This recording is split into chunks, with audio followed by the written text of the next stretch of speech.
When I tell people what I do for work, you really never know how they're going to react. Professional mermaid is not something that you would see at like a job fair.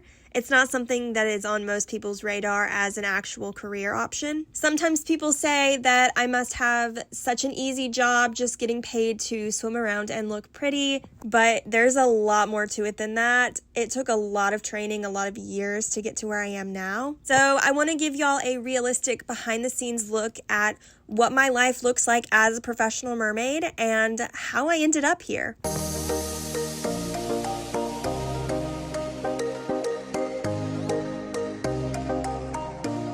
On the surface, this does look like a very glamorous job, but underneath there's a lot of hard work. There are a lot of, I call them mermaid side effects. Sometimes you're in pain. Sometimes you're having a bad day, because at the end of the day, we are people, and people do have bad days. But you put on your mermaid makeup and you remember how lucky you are to get to do this for a living, and you go out and you make some magical mermaid memories. I absolutely love what I do, and even though it is hard, I don't think I could ever see myself doing anything different. Hello, my name is Haley. I am a professional mermaid in Myrtle Beach, South Carolina. I got my first monofin when I was 11, so I've been a mermaid for 17 years. I did my first paid gig when I was 17, so I've been a professional mermaid for 11 years. I do have 3 mermaid jobs. I own my own company, Mermaid LLC. I make mermaid tails, tops, accessories. I am a PADI certified mermaid instructor offering mermaid courses and lessons. I also offer freelance events like birthday parties, and I do have a mobile mermaid tank as well. So pretty much anything mermaid related, my company does offer that. I even do mermaid tail restorations. I restored the tail from the movie Hook, and this behind me is a replica of the fluke I made. This is just for me, as a reminder that I did get the opportunity to work on such an iconic tail. I also work at the Aquarium. I do dive shows there in the Stingray tank. And I work at a local pirate-themed restaurant. I'm in my 7th season in their Mermaid Lagoon. I was their mermaid manager for 2 years, but I've taken a step back to be just the head mermaid there so I can focus more on my business. All right, let's get ready. I'm using skincare with vitamin C in it to help protect my skin from the chlorine, because I do swim in a chlorinated lagoon at my job at the pirate restaurant. I do a lot of skincare and a lot of different shampoos and conditioners and hair masks and oils and things like that to try to keep my hair as healthy as I possibly can. This is a very physically demanding job. There's a lot of like health effects that people don't really think about. The first one is going to be the water temperature and the water quality. So chlorine, as I mentioned before, chlorine does, damage your skin. It damages your hair. It absolutely kills your hair. If you don't take good care of it, your hair will bleach and fall out. Chlorine also causes things like UTIs and yeast infections because you're just sitting in that wet bathing suit for hours at a time. If the levels of chlorine are not balanced, you can get rashes, you can get chemical burns, you can burn your eyes, like actual burns to the eyeball. That has happened to me once. It was when I was doing a guest appearance somewhere else in someone else's tank, and the tank was just not balanced at all. I do wash my eyes out every single time I open them underwater, and I use lubricating gel eye drops to make sure that my eyes stay healthy.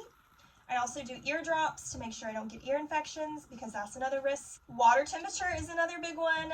Obviously, you're not going to be able to hold your breath as long when you are shivering because the water is freezing. When you're performing in an aquarium with live animals, the water is fish temperature. It's not human temperature.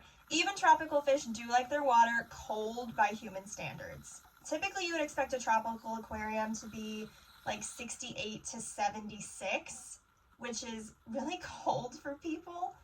Hypothermia is a risk. I have been hypothermic as a mermaid multiple times. That is why mermaid shows limit the amount of time that the mermaid is in the water. If the water is below 80, you're supposed to limit to like 20-25 minutes maximum.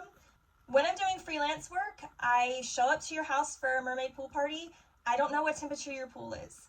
I don't know what the chemical levels in your pool are. I can't just like pull out a pool tester strip and put it in the water before I get in as a mermaid. I am there to be a real life mermaid swing with the kids. And if the pool is cold, I have to get in it anyway, and I just smile and pretend I'm not freezing. You do get used to the cold water. I mean, it's still cold, but it's more tolerable. You do get used to it. Another risk is sinus infections, and this one's a really big one, especially when you are flooding your sinuses. So when you are upside down underwater or you're laying flat on your back underwater, the water is going to go up your nose and it's going to fill all of your sinuses. You can feel it all the way up into your forehead. It's quite painful until you get used to it. And when you get out, you need to get all that water back out of your sinuses. So things like neti pots are extremely helpful, like sinus rinses. I always do a sinus rinse every single time I get water up my nose or flood my sinuses, just to absolutely limit the risk of getting a sinus infection. I do get laryngitis a lot. I think it's just from the amount of water that is going down my throat with the pool chemicals or the salt from the salt water.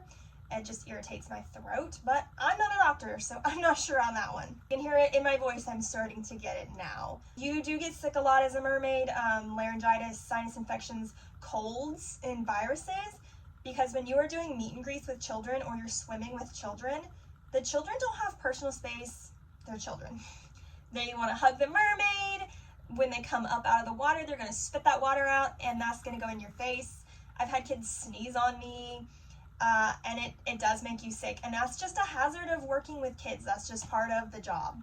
Use some sanitizer, wash those hands. And then, you've got the regular things like scrapes, scratches, bruises, sprains, soreness, because it's a lot of arms and abs, a lot of upper body strength to hold that tail up. Swimming in the tail is really physically demanding. But yeah, so when you're in like small areas like tanks, you get bruises like right here, because you're holding yourself up against the tank. So I don't think I have any tank bruises right now. They're all healed up, but yeah, you do get tank bruises.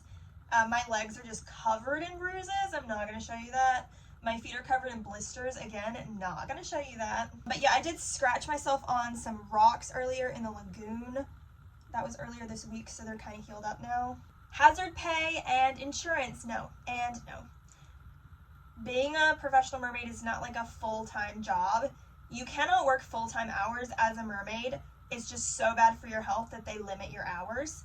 So you do not get health insurance as a full-time employee.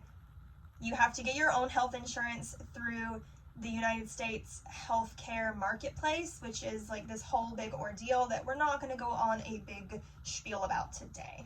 Will say, however, if you are like seriously injured while you are on the job does usually cover that medical bill. Like there was a mermaid once who chipped her tooth doing a backflip, and the company did pay to fix her tooth. So mermaid pay, that sounds like a horrible, physically demanding job. Why on earth would you do that? You must be getting paid so much money. I hear it all the time. I really hate to break it to you, but I only get paid, my business only gets paid if I get booked for a gig. It's not a guarantee. And if I get an order, also not a guarantee. And if you order a $500 tail, that does not mean I get to keep $500. Most of that goes to the materials. I only get to keep what is the labor cost. So yeah, not all of that is profit. Orders and bookings are not guaranteed, so it is not a reliable source of income. Social media, again, not guaranteed. My views could be so low that I get paid $60 for the entire month.